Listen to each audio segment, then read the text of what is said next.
Hi, everyone. So Tara here, back again. Now I'm speaking with Marie-France. So Marie-France, do you want to just let us know, where you're from, like what you do, all of that kind of stuff? Just give us a little bit of intro. Sure, sure. Good day, everyone. My name's Marie-France Lavigne, also known as MF. I use a short form for some people because it's a little bit easier, but I'm a mortgage broker that I've been in the industry for over 25 years here in Orleans with Dominion Lending. And we serve all the clients and everybody for refinances, purchases, and so on. And in these troubled times, it's a little bit more challenging, and we're coming up with a whole different scope of challenges today. Yeah, I bet. Yeah, so that leads us into talking COVID-19. So how has that affected, your industry and what you guys do? Well, it's affected hugely all kinds of situations, from clients who had entered into agreements of purchase and sale from December, January, February, but they weren't worried about doing anything until closing date for June or July or August. So now we're having to challenge of finalizing those, getting those wrapped up. People have lost their employment. Some of the lenders are honoring the previous employment as long as it wasn't a fire and it was somebody who was just laid off because of COVID. Challenges around trying to get employment. Some people who still are employed, they're still getting paid. They're still able to go ahead with their mortgage for purchase or refinance, but we can't confirm employment because nobody, Okay. no bosses are around, or school boards are no longer there to be able to confirm that that person is a teacher, because the challenge is around income, first of Yeah. all, and then a lot of other things as well. And documentation, very hard in this COVID world to document properly all the information that needs to come to us, that Right. clients don't have access to a fax machine or emails, and having to then figure out how they're going to come to this 21st century now. And even myself having to learn how to be able to do DocuSign and learning Yeah, how to manage receiving documents and sending out documents. I believe that. I think it's kind of forced all of us to, I know even for us, to get more into, a paperless, technology-based space. And it is definitely a learning curve, even over here too. Um, Yes. so what do you feel like your clients and people who would be, coming to you as a mortgage broker, what do you feel like they need to know given what's happening with the pandemic?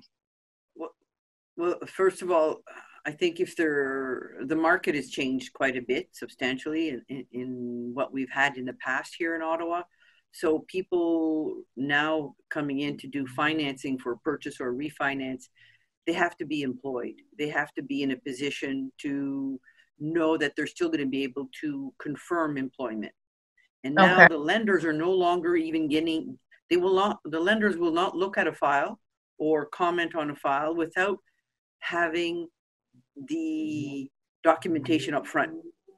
So Okay. we can't even send in a pre-approval. Well, pre-approvals is just a rate hold. Hasn't vetted the file, but on an actual purchase or refinance, we can't even send it in unless we have all of the income documents up front, which is T4s, NOAs, letter of employment, pay stubs, depending on the type of income.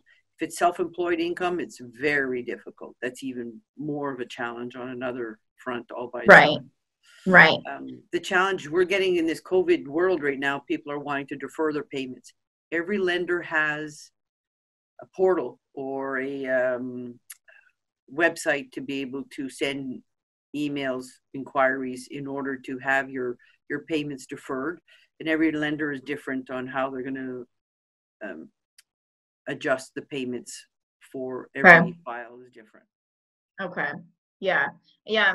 I'm sure all of this is adding just as much stress as it's adding to clients and people, like I'm sure it's making things more difficult on your end as well. Oh, it's the volume of calls the lenders are receiving, like 40, 50,000 calls Mm-hmm. a day, almost trying to manage, or that's what they were telling us, trying to manage all those calls and managing doing all the files and completing the files, because everybody also, prior to this, it was very busy market, February, March, Yeah. and the lenders just got inundated with files. So now it's taking 2-3 weeks sometimes to get answers from some lenders. Yeah. And everybody has this concept that the rates are just dropped to 1.5%, but not everybody. We're not at that stage with rates. The rates Yeah. have actually gone back up. Okay. And that's important for people to know, because the assumption would be that they are dropping. The prime rate has gone down to 2.45, which is very good, but prime rate is used to calculate credit cards and personal loans, lines of credits. So the government's brought down that prime rate in order to help people in that aspect. Are going to pay a little bit less interest rates. Variable rates are based on the prime rate, and most banks, 99% of the banks, have the same prime rate, 2.45. There's only one bank that I know of that doesn't have the same prime rate. So on a variable rate, if somebody wants to go variable, in the past, we used to be able to get prime minus 1%, which was phenomenal. But Right. today, we don't have prime minus 1%. We're getting prime plus 0.2 or prime minus maybe 0.2. It's still Okay. very good. Mm-hmm. I'm a big proponent on a variable rate, depending on case by case file. It really depends on a lot of different aspects that I'll give advice on to each individual case file, because every case is different and what rate could be recommended and Right. discussed with Right. people. Right. Okay. So is there anything else that you feel like people need to know with what is happening? So, because I mean, like you said, the market here was Oh craziness yeah, exactly. So the big before. It like literally went from like lightning speed to a complete, like, crazy. now people can't even go visit houses. So like it's It's very nuts the way this is going. But for you guys, what has that changed? Like, are you? well, well, there's two things that's changed. One, just to say it out there, one is if you're doing a refinance, you want to get that in sooner than later, only because your values are dropping. Right. Right now, they're still holding themselves. The real estate boards are saying, yes, the values are still maintaining themselves or holding firm. They're not going crazy like it was before, or as high or as crazy.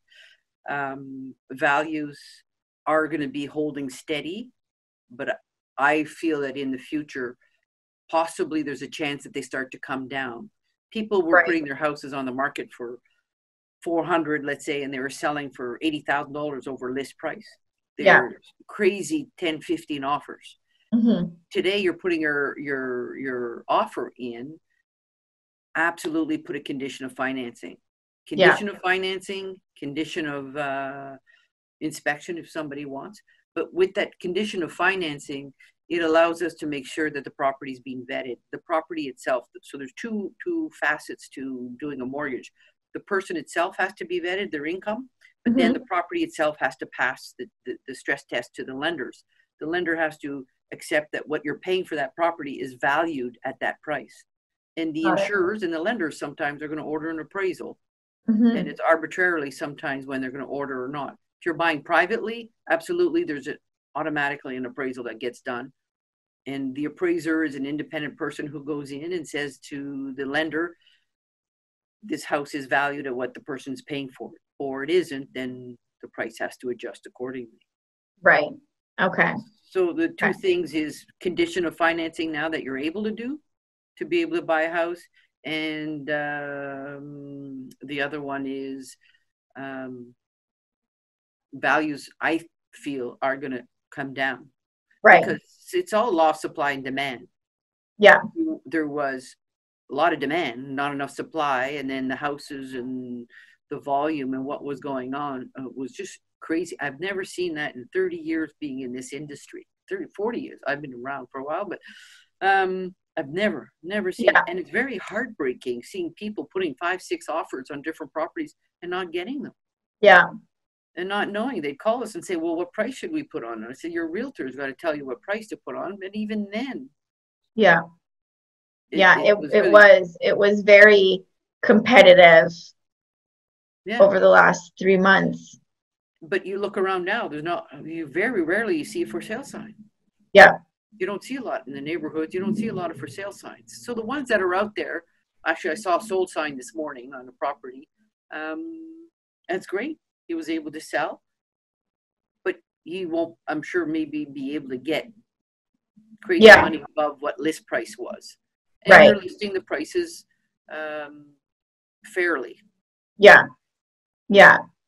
Okay, so that's good to know. So if you are looking at a refinance or anything like that, to get it done Sooner than later. sooner than later. Yeah.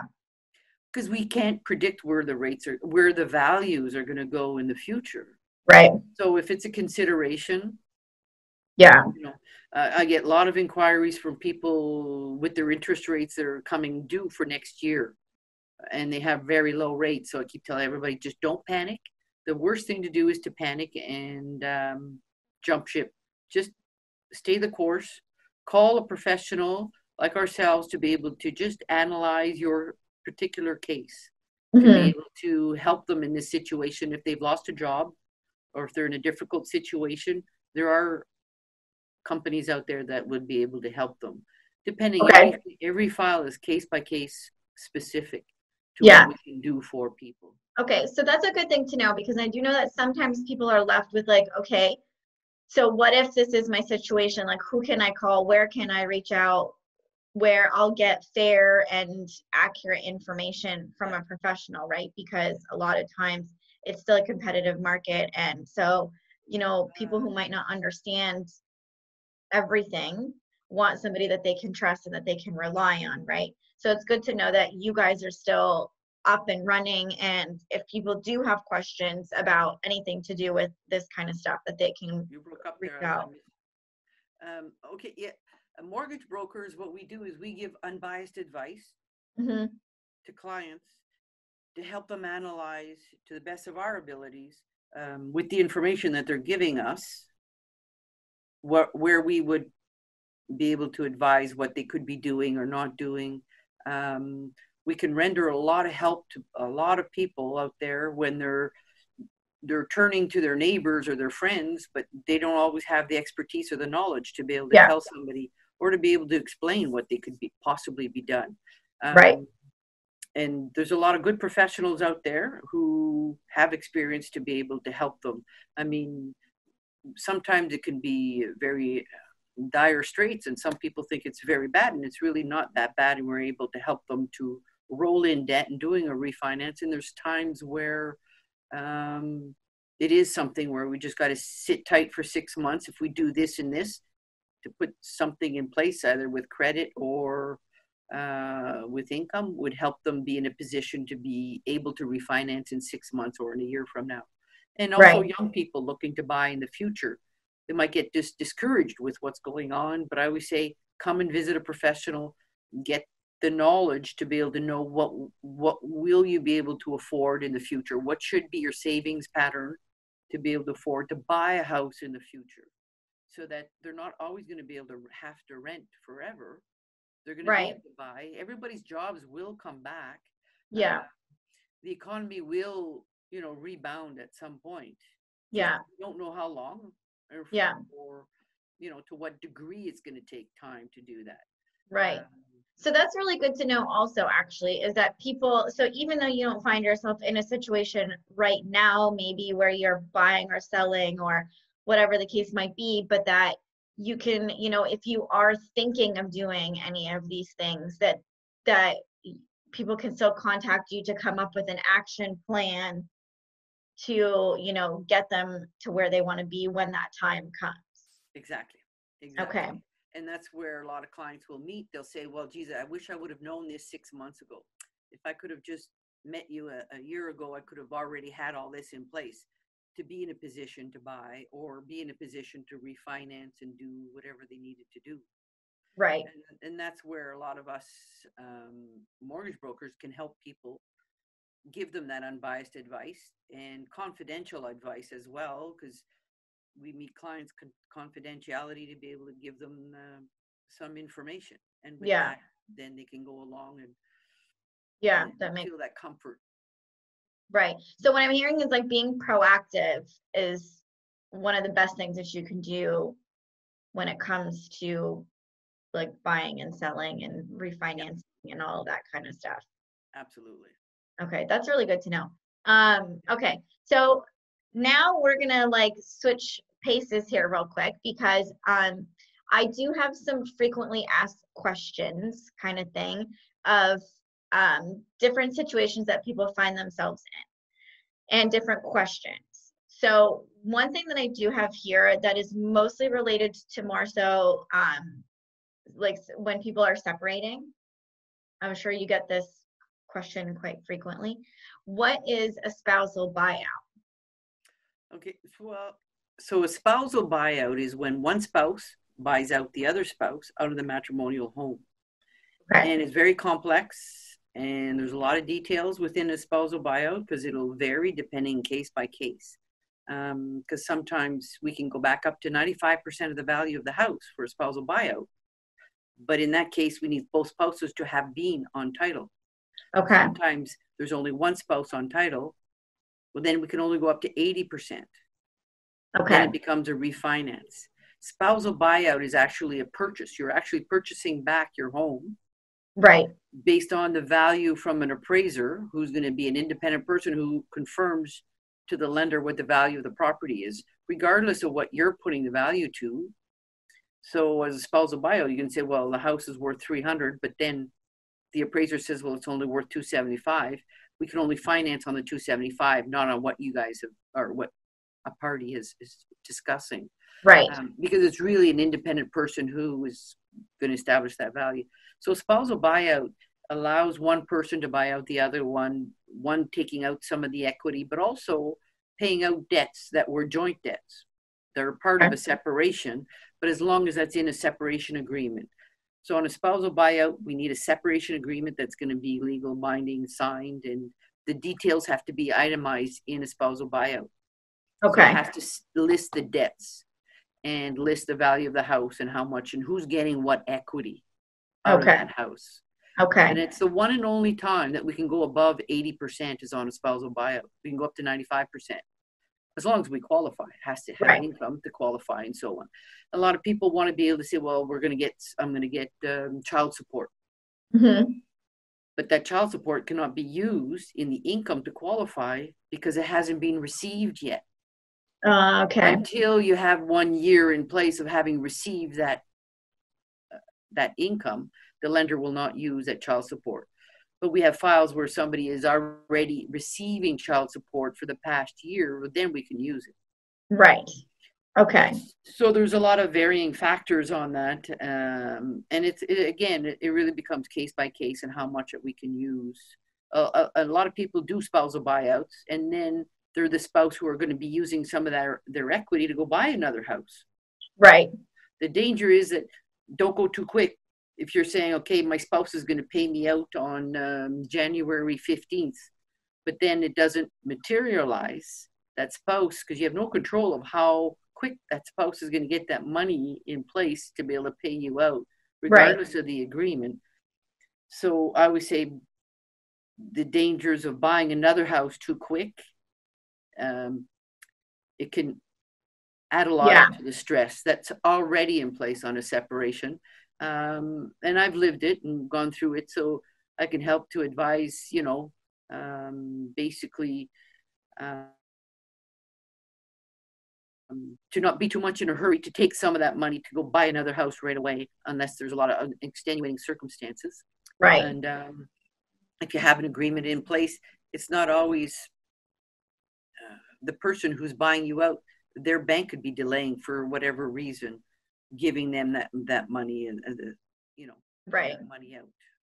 Right. So not to rush too quickly and dig themselves into a hole in the sense of because you're relying on so many other factors. Exactly. Yeah, that makes sense. See, Okay, so yeah. a spousal buyout essentially is when one spouse is buying out the other in the matrimonial home situation. Yes. And what I'm getting here is if both spouses are on the title, Yeah. it could potentially go up to 95% of the appraised value. Yes. But As long if, as we qualify. right, if one spouse is not on the title, then what? We can only go to 80% Of the appraised value. of the appraised value for money out. Okay. Okay. Now, if people are common law, does that make a difference? That's fine.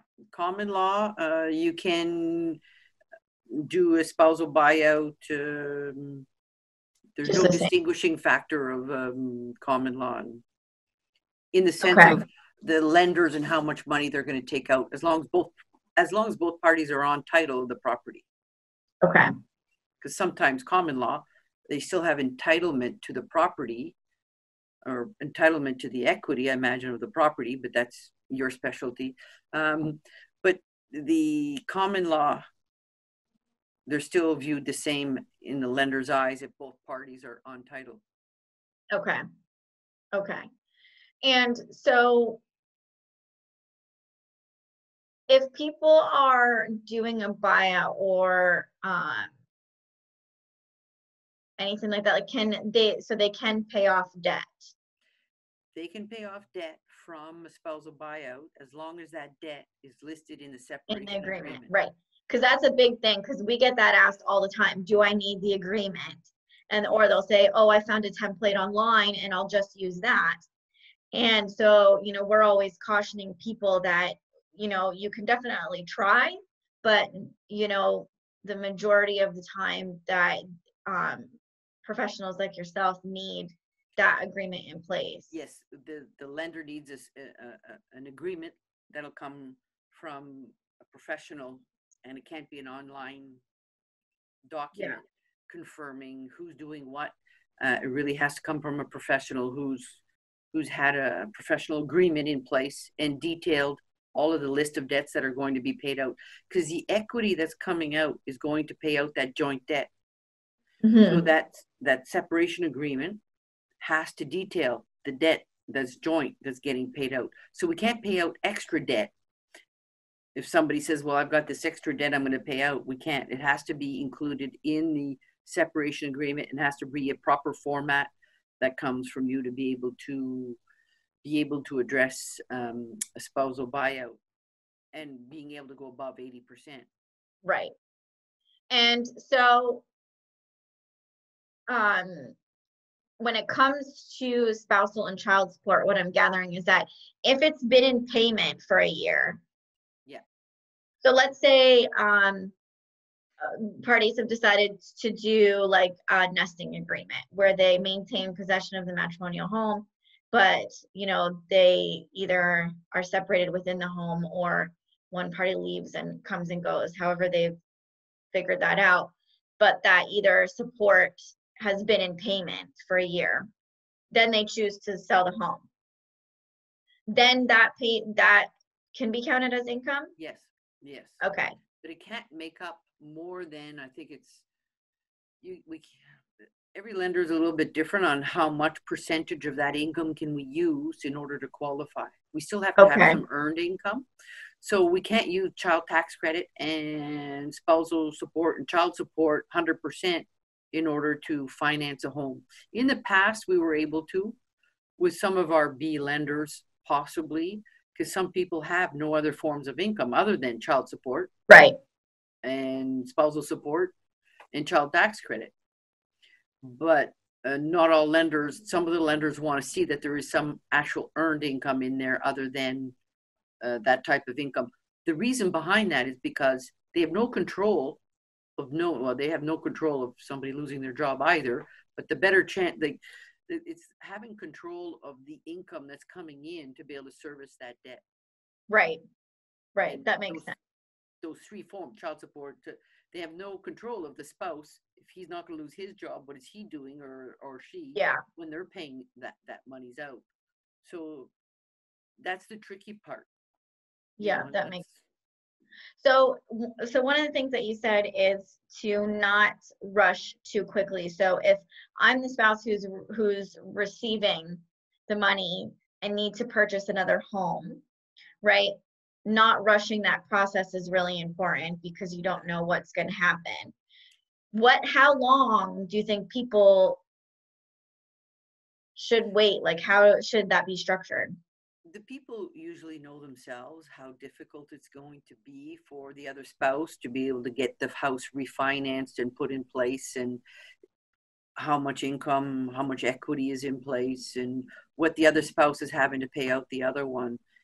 They really have a bit of an inside knowledge of saying, well, it's not going to be too difficult for my spouse to be able to get that refinancing done. Income is huge, whatever. So they sort of have an insight on that. But there's always delays. Right, Very rarely have I seen a spousal buyout where somebody says, I'm getting my money on January 1st, and that the money came on that date. right, There's always a month's delay, couple weeks. right. And what Okay, happens is, if you get into a contract to buying another property for a certain date and you don't have your other monies and your name's still on title on the other property, you can't close on the other property. right, So then it becomes very stressful. And right, and how do you manage that? right. You can't get the other mortgage in place, and you can't blame the other lender because your name is still on the other house. So Yeah, until your name is off, because your name doesn't come off the matrimonial home until you get paid out. right, right. That makes sense. So So what I'm gathering is that being proactive is one of the best things that you can do, whether it's now or in the future. And once you have an idea of what you want to, whether you're planning on separating and you want to do a spousal buyout or sell the matrimonial home, or whether you're, wanting to buy your first home, or whatever the situation is, that being proactive and maybe having a meeting or discussion with a professional like yourself is the best place to start to get some direction on that. yeah, oh, absolutely. Because also that will help you in analyzing when you're going through a separation. You want to analyze, can I afford to keep this house? Should I be keeping this house? Because emotionally you want to keep the house and everybody Right, wants to keep the kids at home. But does it make sense? Does it make the most financial sense? right, because you could be Sometimes, fighting for something that you can't even sustain. exactly. Yeah, And also, and the costs involved in keeping that house, because you have land transfer tax that'll go back.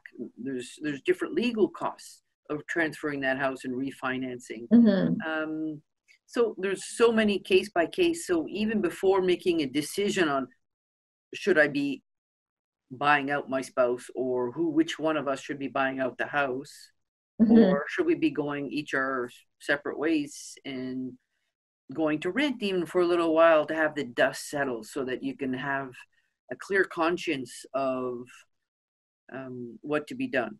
hmm, And then sometimes it gives you that opportunity to have lived the payments as well. If you're yeah, renting, yes, it's not always ideal to be renting, but sometimes for a few months or for a bit of time, it helps to be able to set things in place financially. right, right, And it's really case by case that we banter back and forth to be able to help people to say, well, if you did this, or if we did this, these are the costs and the implications, so that they'll have more informed decisions. So when they're going into negotiating for separation, yeah, they're going to be informed of what their abilities are. Because as much as they right, might want to keep that house, it doesn't make financial sense.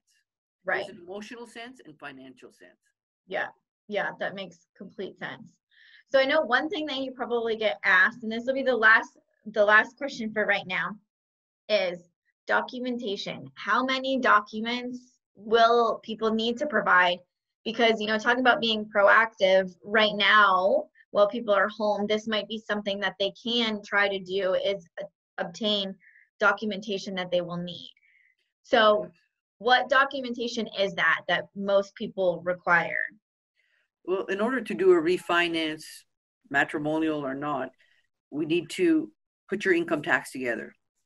Past years, 2019 and 2018 income tax, depending on the type of employment it is. We need letter of employment and pay stubs. Some people aren't able to get a letter of employment right now, so they're able to get bank statements that show that they're still getting paid actively. Right. Or they received emails from their employer that says, yes, you actively work here. You've been here since 2012. You make so much money. We can certify that that person is still employed. Okay. We're very fortunate in Ottawa having a lot of government positions and a lot of good positions that people are still actively employed and still going to be receiving income. Right. We're very fortunate. So putting together that your 2018 income tax, 2019 T4, even if you haven't filed 2019, they want to see the T4 from 2019. Okay. The average of 2 years of income. Okay. Now want 2018 notice of assessments to show that the income tax is paid. Right. And 3 months bank statements to show that you're still getting your income on a regular basis. Right. And okay. then property taxes, mortgage statement. Okay. With those things are key to being able to then properly analyze where somebody should be doing or going, mortgage statement, property taxes. Okay. So if somebody did want to contact you regarding any of this, to either set up, whether it's like a phone conversation or whatever, to be proactive or to get an assessment on their situation, what's the best way to contact you?